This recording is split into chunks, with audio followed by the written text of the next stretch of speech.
Okay, so Parema has asked a very difficult and detailed question. Thank you for asking, by the way. Hey, Mr. Strife, any tips on loneliness? Been struggling with feeling alone for a long time, never had a girlfriend, not that many friends. Parema, interesting question.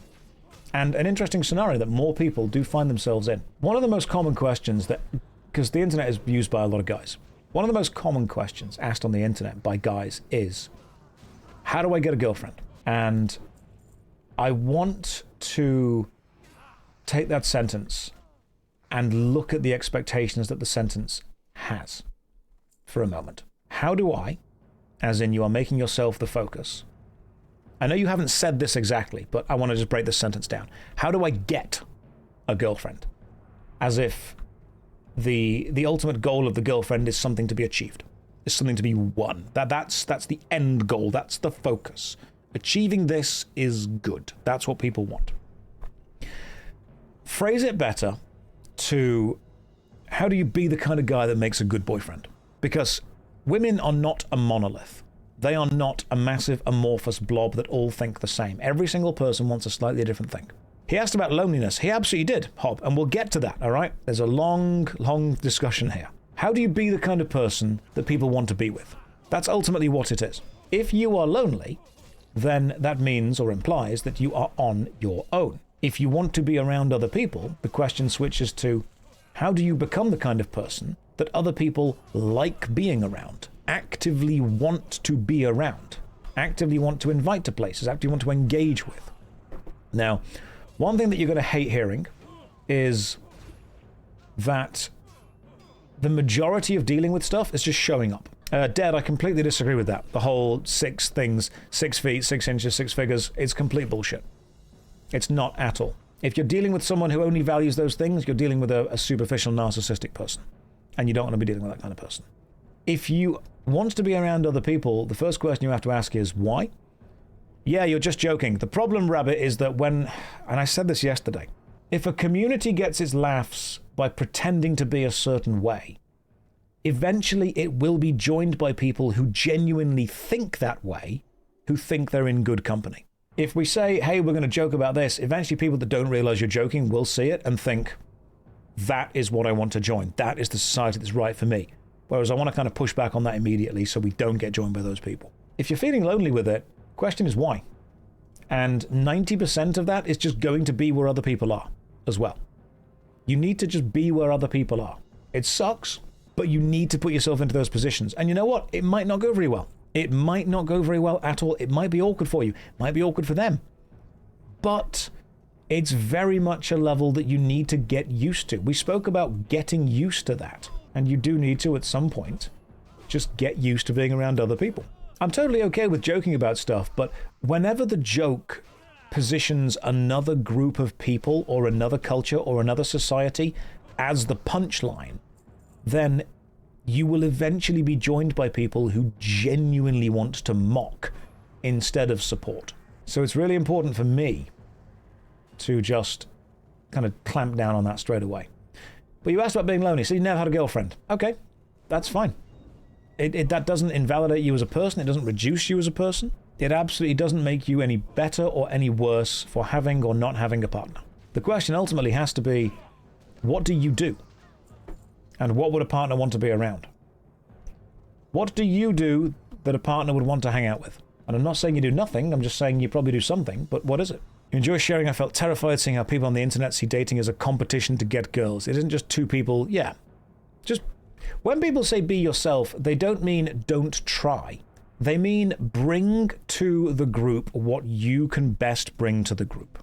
The people that I like being around the most are the people that do not feel a need to impress the people that they're with. They also don't feel a need to use the people that they're with to validate themselves.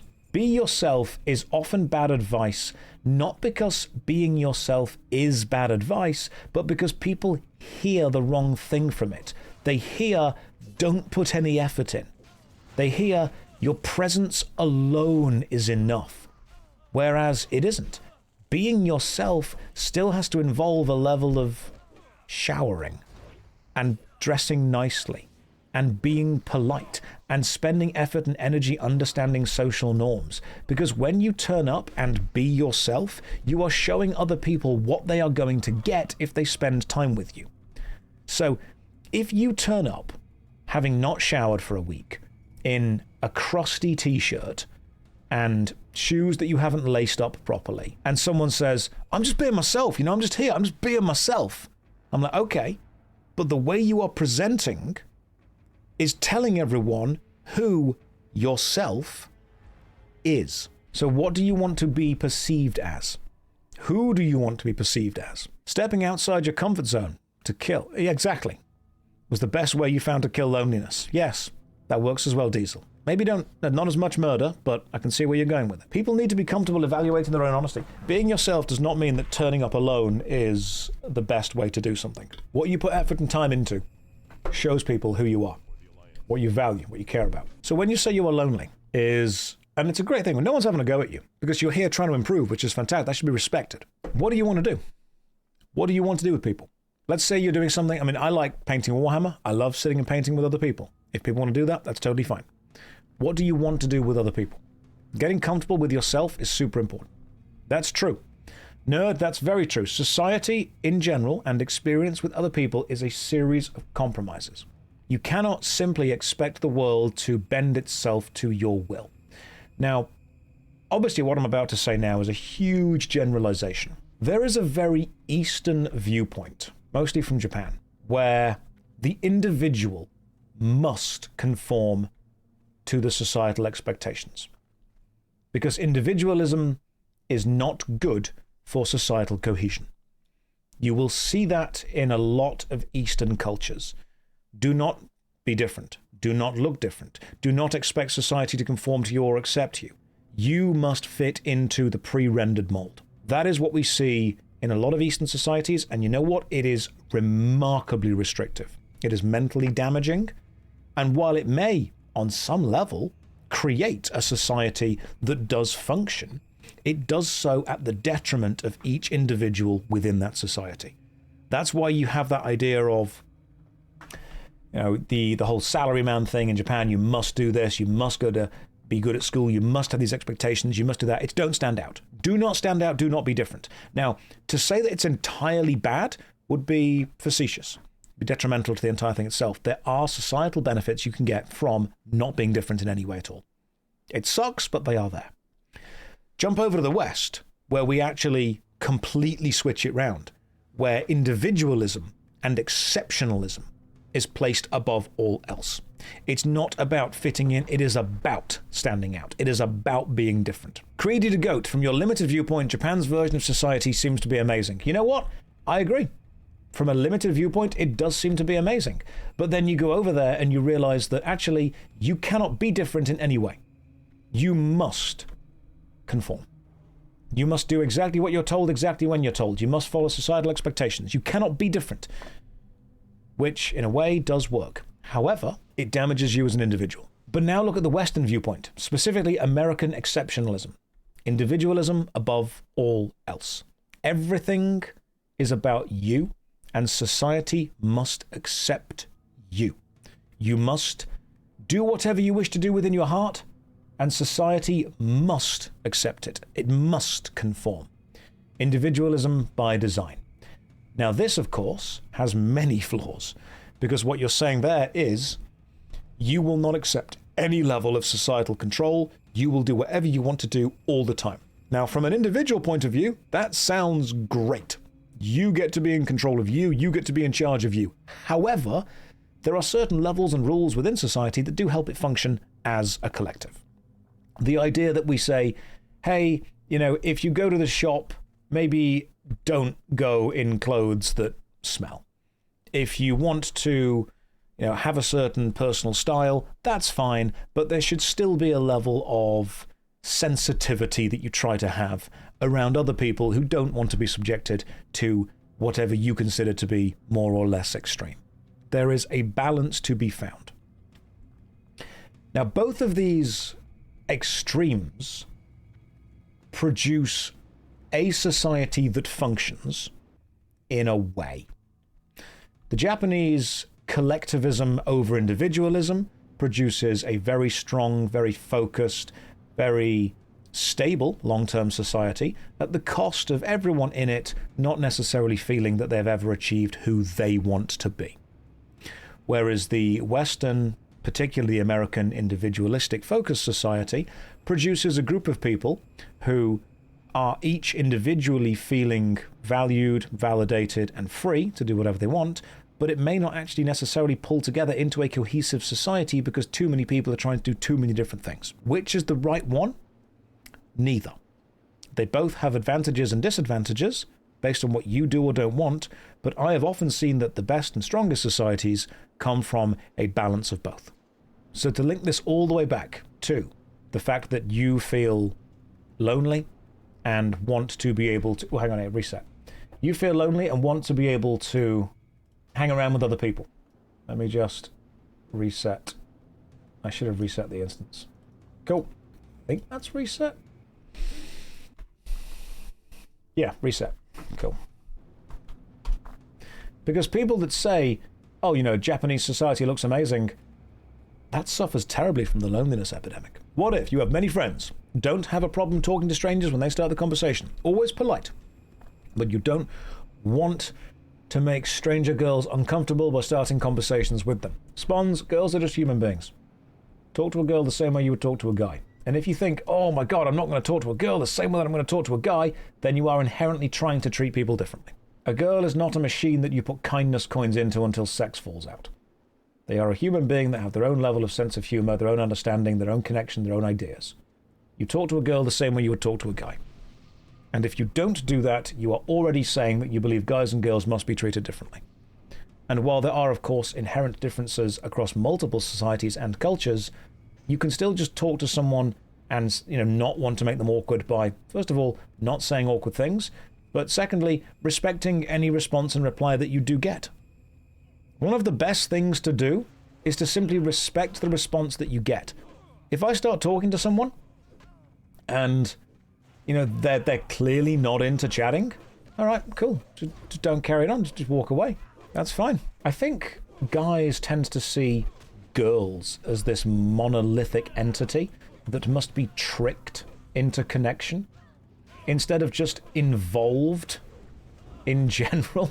Okay, Kwame says, I don't agree with this. Men and women are different and you should treat each one differently. That's not a bad thing. Kwame, I agree. There are biological differences between men and women. That is just a scientific basis of some level of study. And I don't think that's a positive or a negative. I just think it's a thing that is. And I think that if we're going to go and say men and women are different, that's fine. But we can also divide it down into men from this culture and men from that culture are different. And women from this culture and women from that culture are different. And we can unfortunately keep dividing it down until ultimately what we get is to such a focus that every single individual human being is different. And we can say that while we can definitely divide, or at least group, I suppose, is a good word, we can group people into collections of people who have similar traits. So a guy from a specific generation, born in a specific town, who is into a specific music genre is potentially going to be similar to another guy from the same generation, from the same town, into the same music genre. They themselves would be vastly different to a guy from a different country, from a different generation, into a different music genre. But I think the weakness is that we tend to treat the binary of male and female as these two large collectives which must be treated differently. Whereas I'm sure you're probably able to find a woman from one culture and one collective who is very similar to the general life acceptance and life understanding of a man from another. I think it's almost reductive to say we're going to take the two broadest, largest possible demographics and say these two are inherently different, when there's going to be a huge amount of crossover within that. I think many men put women on a pedestal simply because of the virtue of them being a woman. And in doing so, they become almost mythically difficult to talk to. The best thing to do ultimately is to just meet every person and talk to every person as that person. Find out what they're into and what they do and don't like. because some people will want something and some people want another. I think the mistake we all ultimately make is we are trying to group people into collectives and then say, hey, can I treat everyone within this collective the same way? And the answer is no, you can't. The further we subdivide everything down, the closer we get to ultimately how people do like to be treated. But people vary. When you say, how do I get a girlfriend? The first thing is to meet the kind of girl that you want to hang out with and that wants to hang out with you. How do you do that?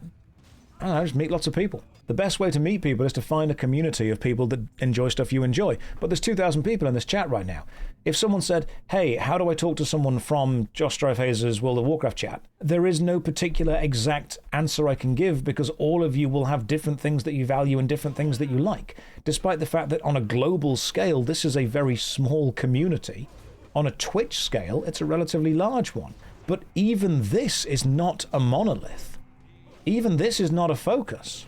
Ultimately, it's about becoming comfortable with yourself, comfortable with what you do and don't do, your limitations, your understanding of that, and hanging out with a community of people that all like the same thing. I like Warhammer 40k.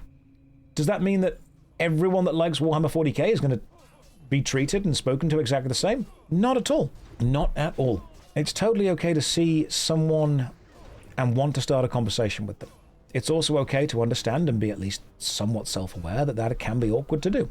By community activities, do you mean meet or meet? Honestly, both. Depending on the community and what you want to be doing with it, both will work. The point of doing things within your range of interest is because it allows you to express your passion and become confident in that. Yes, absolutely. Not understanding the treat women like you treat men is peak lack of self-reflection.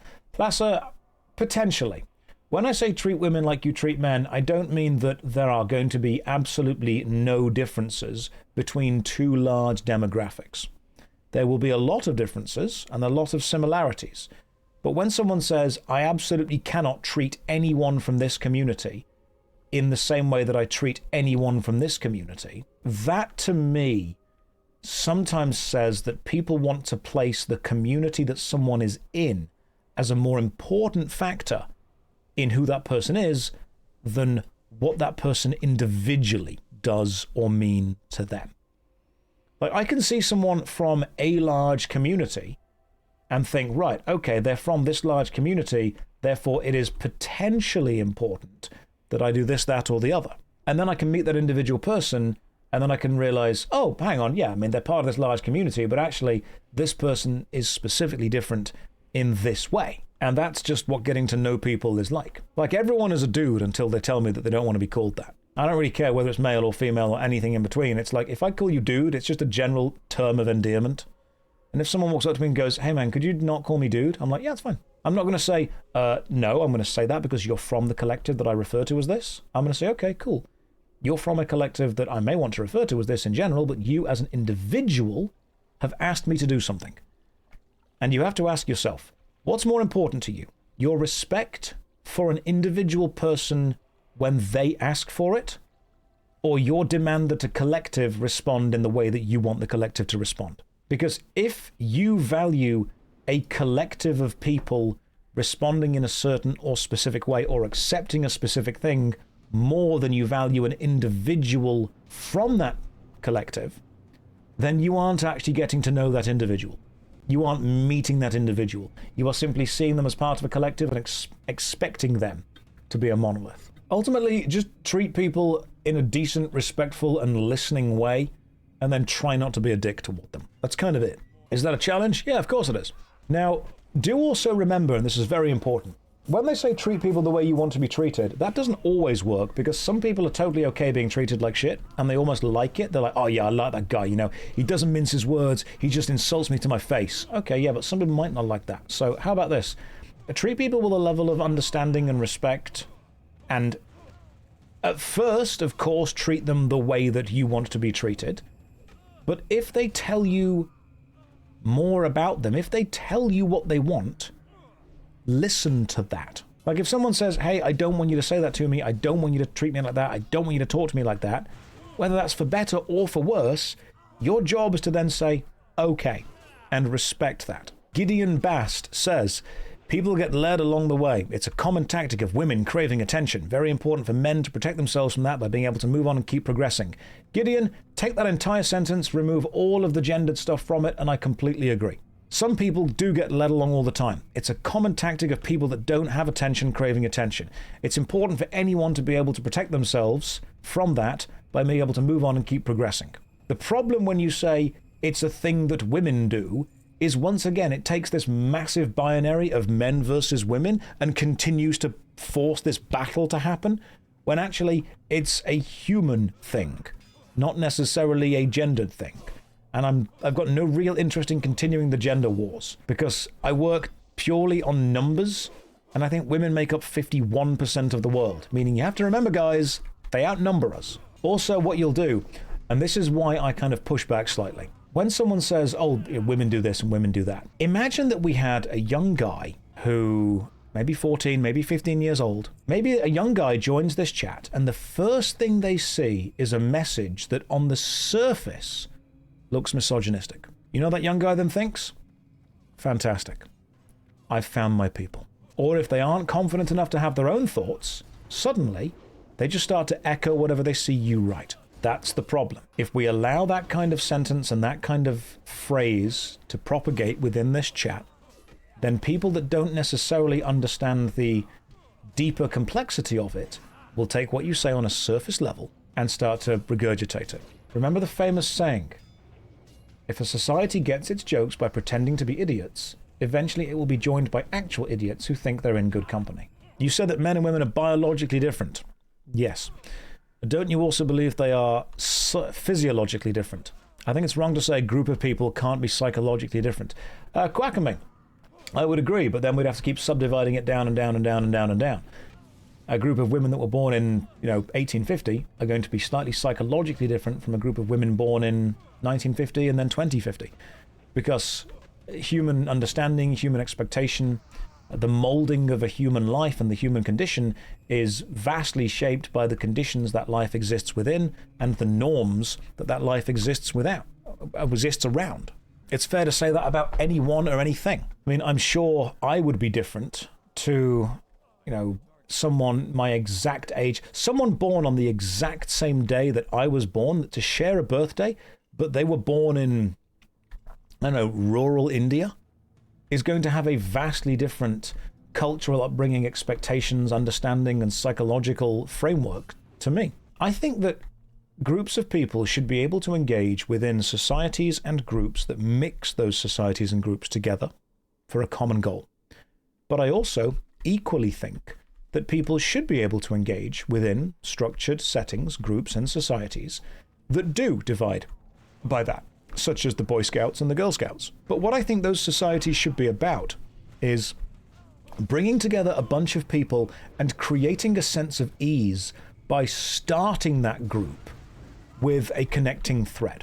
I think the great thing about the Boy Scouts in the UK or in America was that when you put a load of young guys together in a room, everyone is nervous, everyone has confidence issues, no one is sure where they do or don't belong. But by having that connecting thread, everyone can see that they do share something in common. And it's the very fact that they all share something in common that allows people to feel, on at least some level, connected. And then the purpose of that meeting should be about helping that person become the best, most accepting version of themselves, not sowing dissent for other groups that aren't there. It should also be allowing any group within that to do any kind of activity. That's fine. I think there should be female-only spaces, and I think there should be male-only spaces.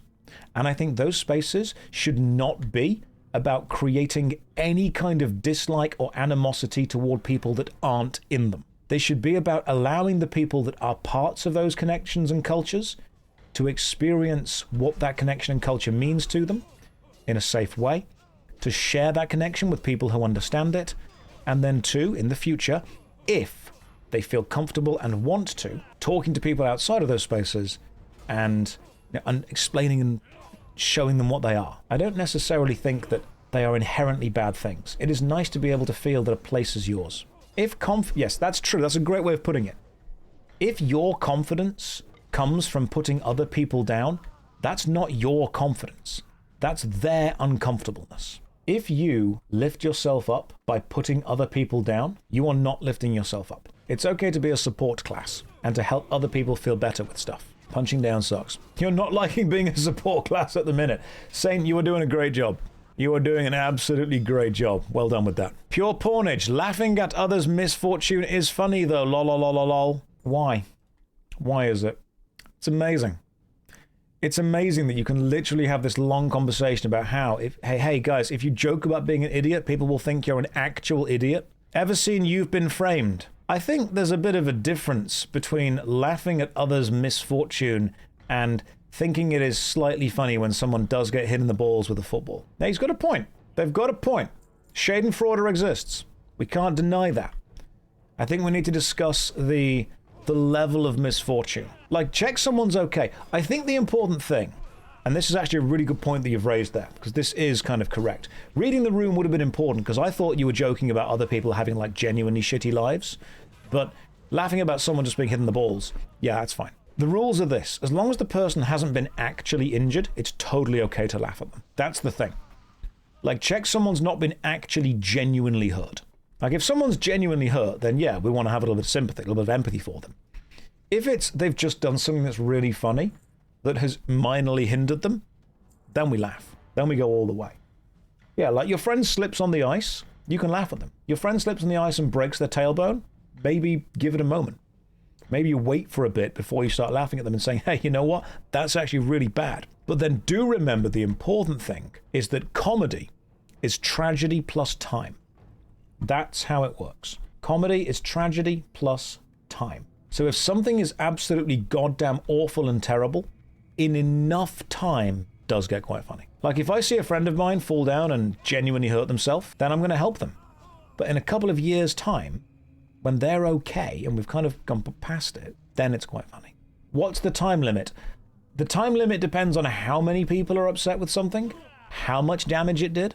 Because what you'll get is you'll get edgy people straight away going, well, I'm going to make a joke about this tragedy immediately. It's about having a bit of, mental understanding of when it is and isn't okay to joke about stuff based on the culture and the idea. Because I think that you can get comedy from most things.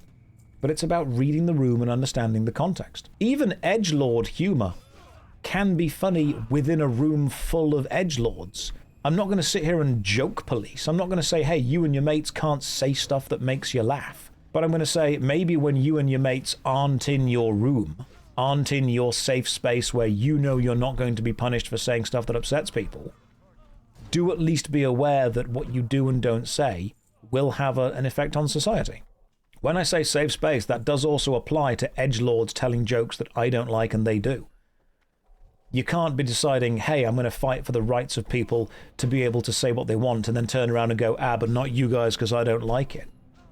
It's very important that we're also able to say, right, I'll defend your right to say what you want within the safety of your own home, even if I disagree. But there's a time and a place once you're in, society in general. If edgelords want to tell edgelord jokes in their little edgelord dungeons, that's actually fine because I'm not in those dungeons. And you know what? I don't want to be. But I'm not going to come along and go, hey, this isn't for me and I don't find it very funny, therefore you have to stop. It is totally okay to say, my views prevent me from doing this. What it sucks is when you start saying, my views prevent you from doing this. Like, my dad was a policeman. I tell loads of police jokes now because I think it's funny. My dad used to be friends with a fireman, and I would say to him, the only thing that policemen and firemen have in common is that they both wanted to grow up to be firemen. I try and make sure that we're doing non-edgelord jokes and that the joke in general is a society or a community of people who can take it. That is a good joke, you can't resist that. Although if you do, you'll get arrested.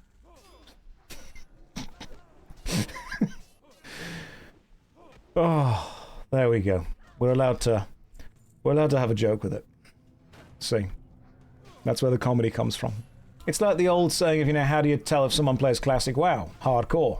Don't worry, they'll tell you. The lesson that we need to take away from this, and the lesson that I think that the edgelord humor people don't get, is that it is absolutely okay to have your own jokes with your own group of mates and your own space to tell them and your own space to explore what you personally find funny. That's fine. I don't have to find it funny. You do. That's cool. But when you start to involve more people within your society, when you start to involve more people within your culture, when the group of people simply gets bigger, that's when you need to start understanding that not everyone in that group is going to respond super well to what you do. And so there needs to be a level of societal understanding and respect. Now, equal and opposite, people within that society also need to understand they can't come in and start demanding that you make changes. But you also can't demand that they accept everything that they can't accept. So it is a compromise. The smaller a group is, the easier it is to find the vibe of that group. The larger a group is, because of how people inherently are, the more difficult it becomes to find the vibe of that group. And you must find the vibe of a group before you start doing anything too complicated with it. It's comedy when everyone's laughing. If someone is stood there extremely upset or unhappy, it's not comedy for them, which means there are two things that need to happen. Either, if they cannot leave the group, the people that are making the comedy need to understand that they are destroying the group, or if they can leave the group, they need to understand that it might be personal responsibility to say, hey, this isn't a group designed for me. It's a balance of both at that point. I think you have too many people in society demanding that society accept everything they do, but then you have also equal and opposite. You have society demanding that those people stop doing that. I will make a load of detrimental YouTuber and Twitch streamer jokes all day. But if it ever does genuinely offend someone and they message me, they're like, hey, this upset me, I'll apologize to that person. I won't say I'm sorry for telling the joke, I will say that I'm sorry that what I've said upset you because you as an individual deserve respect and time and focus. But this is a general societal difficult thing. We've struggled for this for years. But what do you guys think about this? I do find that a lot of edgelord jokes, that is a great way of putting it. I do find that a huge amount of edgelord jokes are literally just taking a smaller community and mocking them. Or mocking it's bullying. I often find it bullying. I think that I've met people whose entire sense of humor is just punching down. And while that's not for me, I'm not going to sit there and go, hey, you can't get your mates together and do that. If you want to do that, do that. I think it's damaging, but you can do it. What worries me is that you'll get a young kid who hasn't quite formed their opinion of the world yet, and they will meet or be involved in this group who get their kicks and get their laughs from being dickheads to people. And the kid wanting to fit in will start to do that. And then they will slowly morph into genuinely becoming that. Never make the humor at the expense of other people trying to do something. Because then all you do is disincentivize people trying. Yeah, I can say to someone, I'm not going to say that I'm sorry for telling the joke because I thought it was funny. But at the same time, I am sorry that what I have done has hurt you. That was not that's the thing. That was not the intention. If the intention of the joke is specifically to hurt someone, it's not a joke. It's an insult that you're laughing at. I think that what we are starting to see is that someone earlier in the chat said that they don't feel super confident. They feel lonely and they don't feel confident. When people feel lonely or when people lack confidence, they will look for a community to latch onto. And unfortunately, increasingly in today's society, the communities they are finding to latch onto are bound together through negativity. They are bound together through insulting or isolating specific out-groups and reinforcing the power of the in-group. And that's how these negative communities tend to propagate. They try to catch people who want to feel involved. You've got young kids who just want to feel part of something. You've got adults who want to feel that they're powerful within a community. You end up with this feedback loop of people who don't have confidence wanting to feel belonging, and people who do have confidence wanting to feel in charge. And that's how you create these shitty groups of people who say, hey, we're going to bond over being shitty people. I've seen it happen with friends of mine. I've seen them slowly go down the pipelines of various negative communities because they felt lonely, they felt isolated. It works incredibly well until the group starts to destroy itself. Yeah. HMK, is bullying bullies okay? Well, all you'll then do is continue it. Instead, what you should try and do is make that person into an ally and say, right, hey, just so you know, your behavior is doing this, this, this, and this. Let's try and work it out so we can be this instead. Damn, Josh, way to attack half my country. Luckily not my half. Yeah, the human brain focuses on negatives. It does. We are hardwired to. You also have to accept, when you say, is bullying bullies okay, why are you doing it? Because you want to give them a taste of their own medicine for your own ego? Because it feels that vindication is fun? Or because you think they're really going to experience it and go, damn, this sucks. I'm going to change. Because you know they're not going to change. If anything, they're going to feel vindicated that if someone's doing it to them, then they have to do it to somebody else more. One says, you have too much faith in mankind. Sounds good, though. I've got faith in people. Most people are inherently good people. It's unfortunate the inherently bad ones that tend to just find more of the... They tend to get seen more. 23 to 31. I just think you can't separate the legalized comedy people from the fact they enabled the destruction of legal protections for LGBTP, radical minorities, migrants, and women. That's because people saying legalized comedy are the loudest people for it. I think you can absolutely have people who want to legalize comedy while also wanting to protect marginalized and persecuted groups. This idea of legalized comedy is... It itself starts from a bad faith argument. It sets up this idea, this vision, that being funny is illegal. When they say legalized comedy, they're approaching it immediately setting the precedent of if you tell a joke, you get arrested. Whereas that's not necessarily the way that this was set up to work.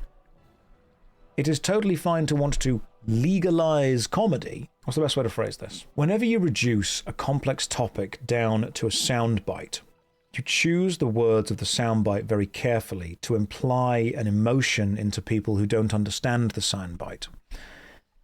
And by that, what I mean is this. Let's imagine that someone has absolutely no idea what's going on in the world, and you say to them, we should legalize comedy. You are implying that comedy is illegal. And an average, well-meaning person, of course, is going to push back against that. They're going to say, well, that shouldn't be the case. I fully support you legalizing comedy.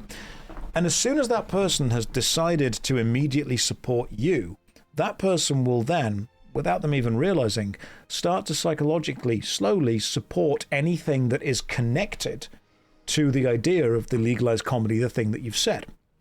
So you say legalized comedy. Someone that does not know what you're on about says, yeah, I completely agree with that.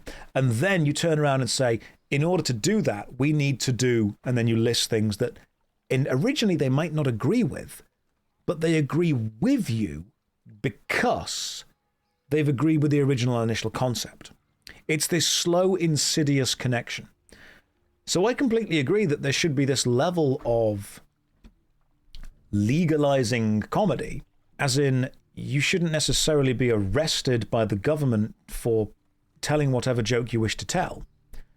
But that does not necessarily mean that you are completely free of any social or societal damage that you do to yourself by choosing to say something that is not necessarily meant to be funny because it's a cleverly constructed joke, but because you are just punching down on a marginalized group, on a society, on a persecuted collective. And again, yeah, how do you quantify the harm of words? That's a complicated thing to do. And I think ultimately it comes down to intention. Freedom of speech is freedom from consequences from the government, not freedom from consequences societally or socially. It does come from extremism. And this is obviously a dangerous conversation to even have, not because it's not worth having, but because people on Twitter want to respond emotionally. People on Twitch want to respond emotionally to it. That's the danger. Let me go and hand this question over here. The court of public opinion still exists. Now, you also have to approach it as a good faith argument as well. Whereas you need to understand that approaching something as a good faith argument means that you're not trying to poison the well. You're not trying to slip something else into the complex argument. If you want to disguise an insult as a joke, then you can do that, but you have to understand that it is still getting its core from being an insult.